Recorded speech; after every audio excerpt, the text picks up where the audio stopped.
Hey everybody, this is student workbook 1H, or 1I, I believe, the chase. So let's look at this. The scenario is that we got a truck traveling at a constant speed of 20 miles per hour through a school zone. Oh man.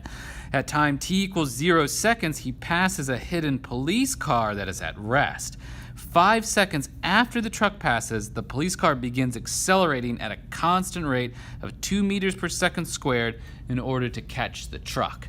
So very first thing they want us to do is they want us to take that idea and then to make a graph of velocity versus time there. So they say velocity of the truck and police car is a function of time. So first thing I'm going to do is on the y-axis, I will label that clearly velocity, and I will say that that is in meters per second. And down here, I will say that this is time and that that is in seconds there. I need to create a grid. I'm just going to go, every one is 5, and I'll just label these to keep it from getting messy. So 5, 10, 15, 20, 25, 30, 35, 40 meters per second. And then I'll do the same thing down here. So this is 5, 10, 15, 20, 25, 30, 35, 40 seconds of time there. All right, so first of all, let's do the truck. That's a bit easier because the truck has a constant speed of 20 meters per second. So we just need to take our straight edge here and draw a nice line right there at 20 meters per second the whole time.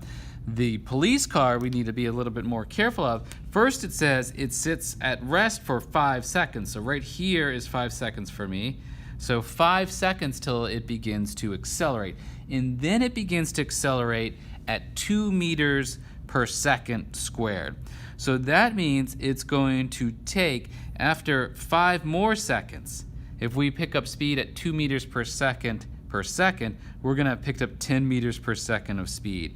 So we'll be right here at 10 meters per second after 5 seconds. And then after 5 more seconds, we'll pick up another 10 meters per second of speed. So we'll be right there. So every 5 seconds, right, if your velocity is equal to your initial velocity, which is 0, plus acceleration times time, if our acceleration is 2, and let's say we jump up by 5 seconds, we'll pick up 10 meters per second of speed, each one of those. So let's put a straight edge then on here to give us a nice graph. Make sure we connect our 2 dots with the original line of 0 right there. And so there's our graph of the truck. Let's label that. And here is the, that is the police car. And then down here, the blue line is the truck.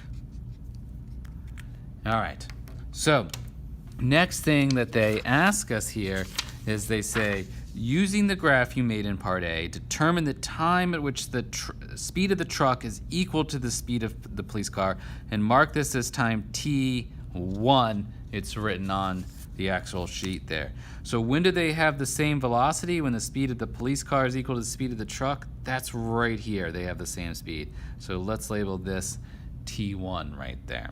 They have the same speed of 20 meters per second. Next thing they say to do is, how will the position of the police car and the truck compare when they have the same speed, and why? So right here, how will their positions compare? A lot of people see that they're crossing these 2 lines here and they say, oh, they'll have the same position. But it's not the position that's the same here, it's the velocity that's the same. Think about it like this. The cop car just got up to 20 meters per second here. So it's just after this point that I will be able to gain on the truck. Up until this point, it was losing ground to the truck. So only after it passes 20 meters per second will it be able to gain on the truck. So they are not at the same position. The police car is still far behind the truck there. A little bit further is actually the next part there. Explain in a short sentence or two how you could use the graph made in part A to determine the time at which the truck and the police car are in the same location. So remember that the area under the line on a velocity versus time graph is equal to the displacement. So we could look at the areas there. We have to see when the area under this red line has the same, or the value as the area under the blue line. So when the area under the police car line is equal to the area under the truck line, then they will have the same displacement there. And you could actually calculate that out, but they don't ask you to do that here. They then give us a graph of the car's position versus time, the police car's position versus time.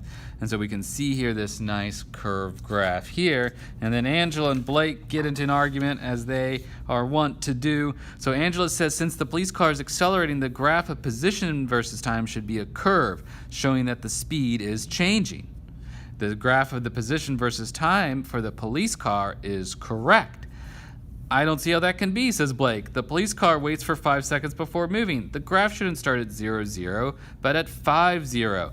Which aspects of Angela's reasoning, if any, are correct, and support your answer with evidence? Well, she's right. The car is accelerating, so it should be a curve. And so she is right in that regard. So a curved graph is correct, because we need to have a changing slope to indicate a changing velocity for the police car. However, Blake's also right. The police car waits for 5 seconds before moving, so it should start at 5, 0, not 0, 0. So this shape is right. It just needs to be shifted. It should be sitting along here at not moving at all in its position until we get to here. And then it should basically start curving up at that point onwards.